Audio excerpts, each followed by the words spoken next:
In the headlines, terrorists release family of 6 abducted on Abuja-Kaduna train. Father, son drown in well as flood render many homeless in Kano State. Federal government releases 100 billion naira loans to pharmaceutical manufacturers and healthcare investors. Away from Nigeria, 13 killed in Ukraine's Dnipropetrovsk region shelling. Hello and welcome to Trust News Update. I am Ayuba Ilya. Thank you for joining.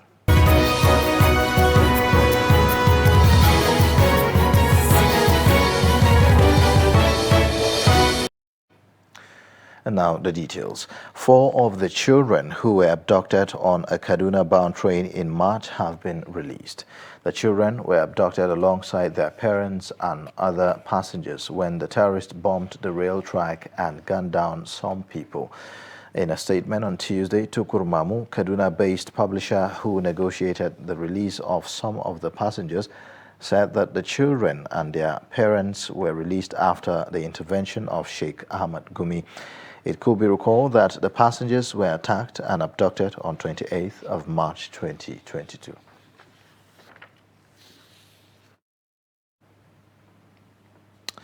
Now, a 60-year-old man identified as Malam Bala and his son, Sanusi Bala, 35, have died in a well at Sabon Garimbochi in Woodhill local government area of Kano State while draining water from the well.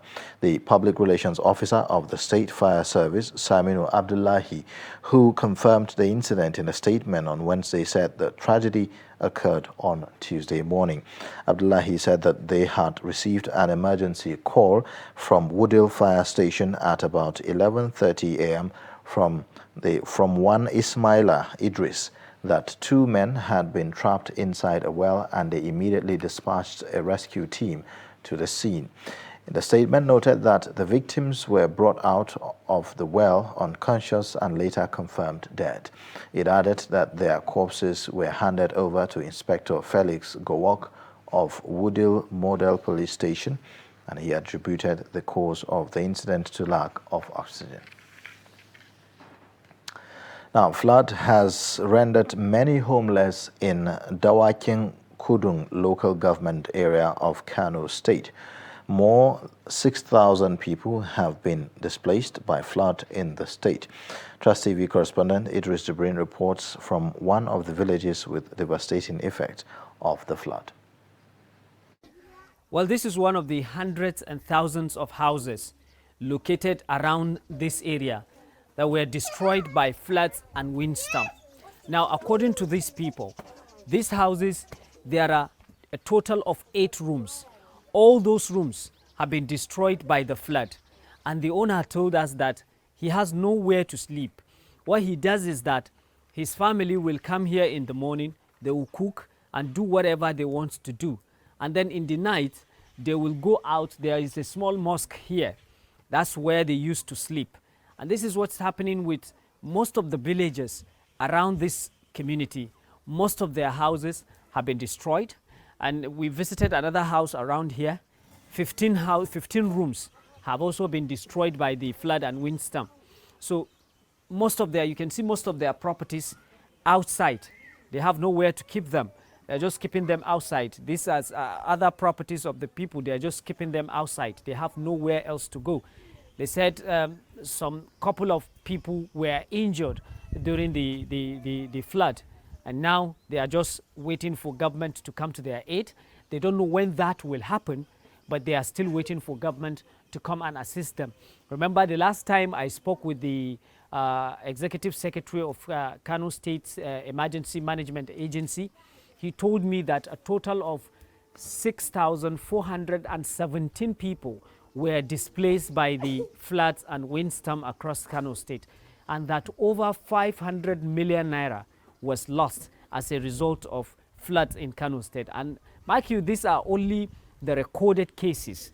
There are those who have not reported to the authorities. They are somewhere, and they are scattered across many parts of Kano State. Now, people here, say with their personal effort, they have done personal effort to see how they can be able to prevent the flood from entering their houses, but it's overpowered them and eventually destroys all they have. So at the moment, these people are asking on government to come to their aid, to provide whatever types of assistance they can get, because at the moment they are trying to repair what remains of their homes so that they can be able to put their family together. Now, on security matters, troops of Operation Harinke have arrested 7 Boko Haram logistics suppliers and kidnappers on the outskirts of Maiduguri, the Borno state capital. According to reports, the suspects were arrested along the Maiduguri-Mafa axis on Tuesday. Security source said that the troops became suspicious when a large quantity of gari concealed in gallons and hidden beneath the vehicles was discovered. He added that the troops also rescued 5 kidnapped people and recovered 1 burnt truck. National Chairman of the All Progressives Congress, Abdullahi Adamu, has raised concerns over the prolonged strike by Academic Staff Union of Universities. ASU has been on strike since February 14, and the APC National Chairman called on all stakeholders, including parents, to prevail on the union to end the strike. The report. The recent comment by Minister of State for Labor and Empowerment and Bola Tinubu's presidential campaign spokesperson, Festus Keyamo, on the strike raised dust. APC National Chairman Senator Adamu Abdullahi appreciated the concerns of parents toward the prolonged ASU strike, hoping that the party will push for agreement. This party is a party in government, and we more than appreciate the concerns of parents and our children who have been out of school for quite some time now. I do know and I appreciate the effort government is making, and it is my hope that ASU will come to reality with government so that we'll have a meeting point and bring solace to our children and their parents. Abdullahi also commented on the threat by some National Assembly members to impeach the president. It's a very sorry development, yes. And as you can see, that is no longer on. It's no longer on. Yeah, it's the National Assembly expect this heat. It happens everywhere in every democracy. The chairman, however, believes the party is positioned to win election in 2023. Musa Luka, Trust TV News, Abuja. Community-based organizations in Kano State have developed Citizens' Charter of Demand for engagement of candidates ahead of the 2023 general elections. Idris Jibrin reports that the charter contains a list of demands for development projects to be executed based on the need of the electorate. Meanwhile, the People's Democratic Party in Kano State is assuring its supporters that the party will resolve its internal crisis before the 2023 general elections. Idris Jibrin again reports that the leadership of the party has been factionalized, with each faction claiming authenticity. According to the Muhammad Abacha-led faction of the party, the crisis within the PDP in Kano is being masterminded by the national leadership of the PDP, which they argued is working for the ruling APC, whereas the Wali-led faction of the party is accusing former Senator Konkoso of controlling the party. The national headquarters is not comfortable with Sagagi-led faction because they are well formed by the Konkoso. And there is no way, if you take the number of the leadership, the ward level, we have 17 people as a ESCO. In the local government, we have 18 people as a leaders.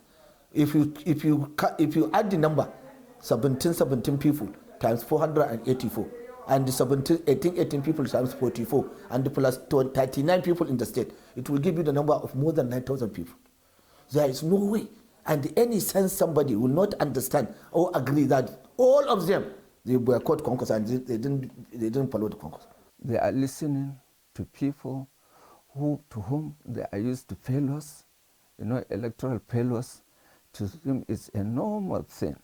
So they have to be concoction that show whether Sagagi is working for Konkoso, because that's the only thing that remains for them to be relevant in the party. For the Wali-led faction, the primaries which produced Muhammad Abacha was not sanctioned by the party's national leadership, neither conducted in accordance with the law. If Sagagi wanted to conduct primary in Kano State, first of all, he has to print his form for the gubernatorial candidate. And he has to screen them. Then he can do a primary to them. But they purchased their form at the national headquarters. And when the national headquarters fixed the date for screening of the candidate, they went to Abuja national headquarters. And the panel screened them and give them clearance certificate that they are screened to participate in a primary election in Kano State. The one who sells the form for you and screen you has the power to do you primary and submit your name to INEC. So Shehu Sagagi, he didn't sell the form for them. He didn't screen them. Where did he get the authority, or where did he get the power to do a primary to them? Meanwhile, the Abacha-led faction argued that the primaries was conducted in accordance with the INEC guidelines and was witnessed by the INEC officials, hence recognized Muhammad Abacha as the legitimate gubernatorial candidate of the party in Kano. What happened is not INEC doing. It is the work of our party national headquarters, especially the Department of Organization. They are the one who uploaded those names. I even suspect some of those at the helms of affairs of the party at the national level. I suspect they are working for APC. That's what they are trying to make sure that PDP didn't win, especially here in Kano. Although both factions will head to court to resolve their differences, but for now, the PDP has two gubernatorial candidates in Kano State. Idris Jibrin, Trust TV News, Kano. You're watching Trust News Update. Coming up shortly, we'll take a look at mitigating threats to human security. Details of this and more after the break.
Every patriotic Nigerian should hear this. Any politician who means well for the people will never allow themselves or their supporters to engage in any violent, destructive activities. No politician who truly wants to serve the people and develop the nation will encourage his followers to destroy properties or take human lives before, during, or after the elections. The Nigerian public must watch out for these traits and isolate any politician who encourages supporters to engage in violence. No genuine politician or patriot will cause trouble and seek to destroy the very society which they aspire to lead or develop. Politicians who have the good of the people at heart will not allow themselves or their followers to engage in violence, destruction of properties, and then taking of lives. Be vigilant. By their words you shall know them. Shun violence. Stay away from politicians who want you to do so. Let's join hands to make the 2023 elections peaceful. This message is from the National Orientation Agency, NORA.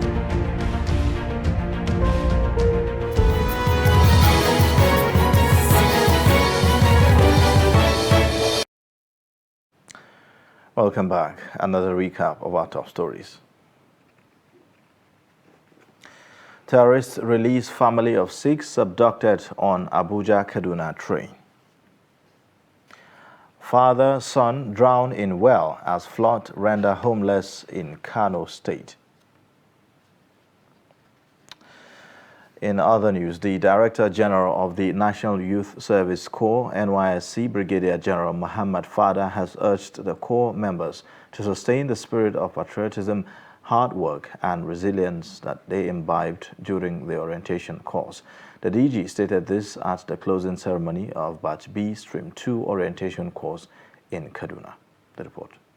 The DG, who was represented by the Kaduna State NYC Coordinator Abel Oche at the closing ceremony of Batch B Stream 2 orientation course in Kaduna, said the orientation will help them inculcate the virtues of hard work and dedication to national and personal duties. As you pick your letters of posting to your places of primary assignment,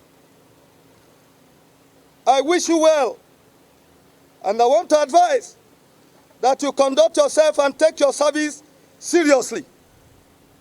As you go to your community, identify with the challenges of the community and find a way of adding or changing or contributing your own quota to the development of the state. The governor of Kaduna State, Nasiru El-Rufai, who was represented by his deputy Hadiza Balarabe, said the 2023 election requires the service of corps members, admonished them not to engage in any act that is contrary to the people's will during the election. The February 2023 elections shall be requiring the services of youth corps members. Many of you will be engaged as presiding officers at the elections. You must remember that they shall be representing the youth during the assignment. Let it not be said of you that the youth that manned polling units for INEC during the election were not current or were corrupt, and that they assisted to mar popular will of the electorate. The NYC boss urged the corps members to be security conscious at all times and avoid acts that can endanger their lives. Bello Musa, Trust TV News, Kaduna. As part of efforts to strengthen the current security architecture in Gombe State, the state government has organized a 3-day security summit in collaboration with the Counter-Fraud Center. At the opening ceremony of the program held at the Gombe State Government House on Tuesday, the Inspector General of Police, Usman Al-Khali Baba, said the summit is timely. Trust TV's Ibrahim Ismail reports.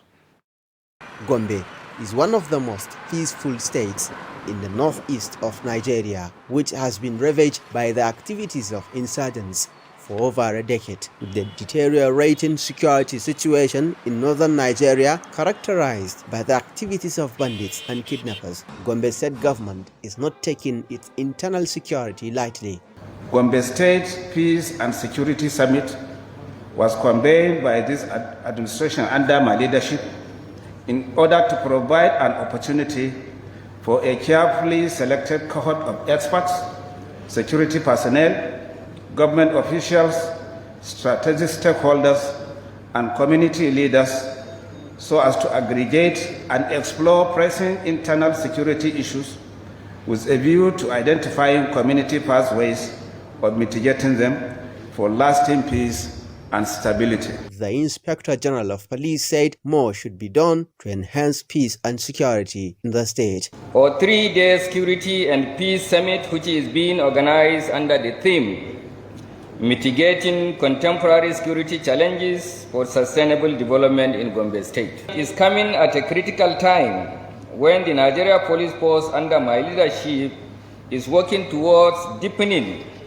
the engagement of the concept of community partnership in trying to prevent or control crime and criminality.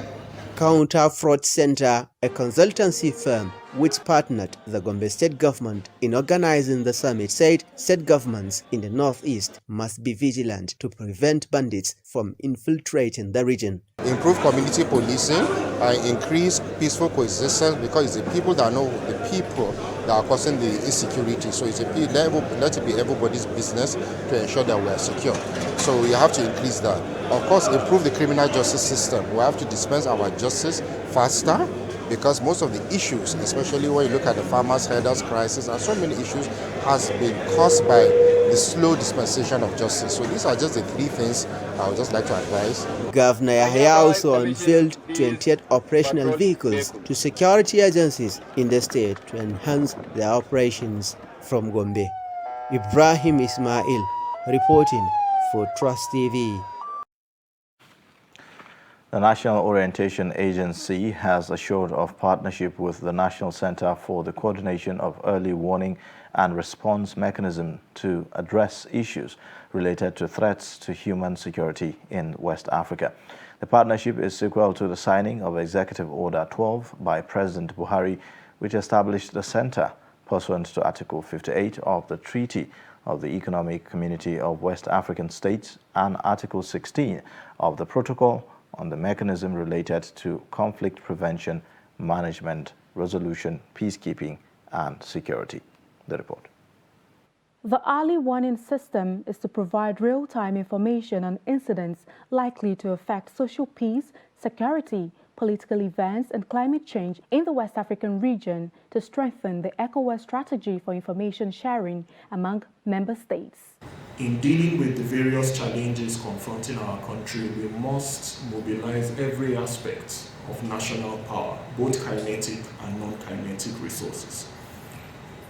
And the NOA is the tip of the spear when it comes to dealing with issues relating to national orientation, behavioral change, public enlightenment, and mass mobilization. The National Orientation Agency assured that the partnership is geared towards enlightening the public on the approach to security issues in Nigeria. The NOA urged the center to leverage on the agency's staff strength spread across the 774 local government areas as desk officers for the National Coordination Center. And so I believe strongly that this partnership is going to work because it's intended for the general good, and if that is what you have in mind and that's what our mandate is, then I can't see us losing neither your commission or the National Orientation Agency. Security threats confronting Nigeria and the rest of West Africa have become more violent, cross-border by nature, and spreading faster. This, analysts say, calls for the need for an effective sub-regional collaboration on early warning systems. Aisha Salihu, Trust TV News, Abuja.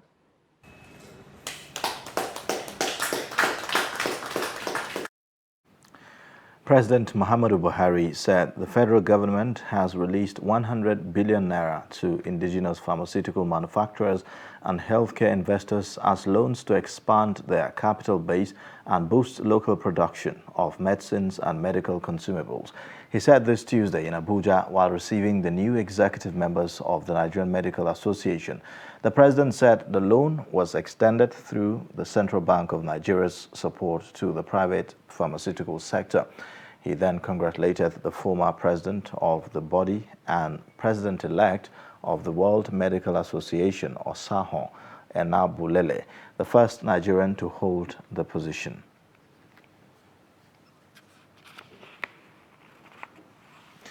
And away from Nigeria, at least 13 people died after shelling overnight at Ukraine's central Dnipropetrovsk, governor of the region said on Wednesday.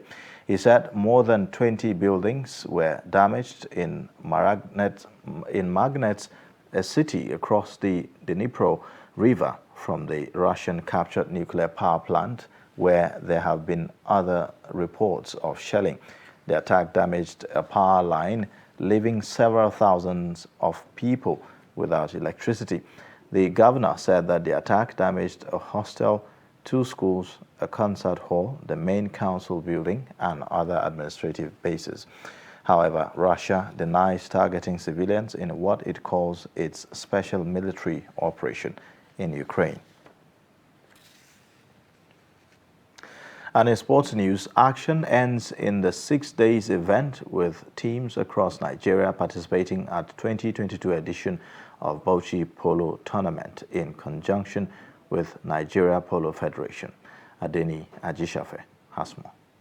The 2022 Bauchi MPF Polo Tournament has ended in Bauchi with teams winning in different categories of the event, which attracted dignitaries and spectators across Nigeria at Colin A.D. Umar Retired Polo Ground in Bauchi. 6 teams competed in a closing day with more display to the admiration of polo fans. 3 matches were decided on the final day of the annual tournament. In the first match, while contesting for Kuyabana Wase Cup, selected Team B defeated selected Team A in a 3-1 score. Tafawa Balewa Cup had Bauchi Percentage versus Katsina Kangewa in the second match in favor of Percentage in 6.5 goals against 4 from Kangewa. The Governor's Cup final match couldn't end at the regulation time due to a 2-2 draw, hence the need for team captains agreeing to a toss of coin to determine the winner. Dokaji Farms won the Governor's Cup after the toss. One of the best players on the pitch, Fernando Munez of Malco Mines, appreciated organizers for the event. We give all of us to try our best. Governor's Cup winning team Dokaji Farms captain Bala Aliu, fresh from lifting the Dayan Trophy against former champions Malco Mines, expressed joy for the success of polo tournament. We played the tournament well. We win. As we say, God thank you. Tell God thank you because nobody won, nobody will fall, nobody had injury. So we are praying everybody go back to work well. That's my prayer. Bauchi Percentage best player Aslam Tafawa Balewa believes with tolerance and patience one can master polo sport. This is a very interesting game, and it's a game that requires patience and also tolerance because it's not a one-day thing. It requires a very long time for you to get to where we are now. And even though me too, I will not say I've gone far because this should be my 6th year playing polo, and I've got 2 major titles so far. And I think it's a good one. Bauchi Percentage won Surikin Fulani Cup as Dokaji Farms scooped the Governor's Cup. The next edition of MPF Polo Tournament comes up in Katsina State. And that's a wrap on Trust News Update. Don't forget to subscribe to our YouTube channel and also watch more content via all our social media platforms. I am Ayuba Ile. Thank you for watching.